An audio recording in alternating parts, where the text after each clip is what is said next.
Се повлекува водата од дворовите и подрумите на жителите од селата Чешиново, Облешево, Спанчево и Чифлик, каде што вчера од надојдените води на Кочанска река и на каналот за наводнување беа поплавени.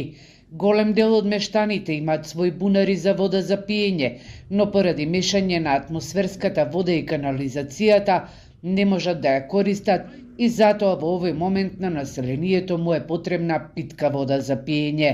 Градоначалникот на Чешиново, Облешево, Јорданчо Костадинов, вели дека мора да се изврши дезинфекција во поплавените населени места, а потребна е механизација за да се исчисти коритото на Кочанска река. Веќе од понеделник очекуваме да биде формирана таа комисија во координација со централната власт. Ќе ги направиме тие првични сондажи на оштетувањата кои што ги имат зафатено нашите граѓани и ќе дадеме информација за тоа каде ќе треба да се обратат и да ги пријават штетите. Но освен штети по домовите на мештаните, поплавите предизвикаа и штети на посејаните житни култури и на несобраниот орис од нивите, бидејќи околу 30% од површините се уште не се ожнеани. Удар. Но дан, кој да ви кажа.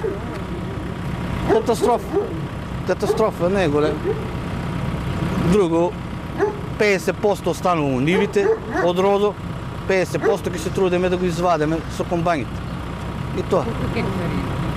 3 хектари орис, па 70% не ожнан, 30% не стоа уште у нивот. Моментално ќе се прави проценка на штетите и на оризот, и на куќите на домакинствата, и на она што е посејано позади мене. Не е само оризот, имам посејано житарици. Ова, ако видите, се полиња што се посејани под житарица.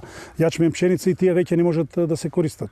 Тие дадено е се што требаше само да има односно жетва, сега и тие веќе нема да бидат за жетва, така да штетите ќе бидат големи, а ќе ги проценуваме накнадно. Најверојатно ќе очекуваме и комисија да направи општината за која ќе излезе на терен да видиме што е и очекуваме дека и владата ќе формира некоја комисија за да излезе на терен да видиме кои се стварно реалните штети.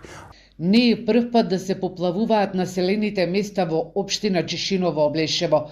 Неисчистените речни корита и канали се причина што надојдената вода се излева од нив, велат мештаните. Затоа е потребно секоја година надлежните локални и државни институции да ги чистат со градежна механизација.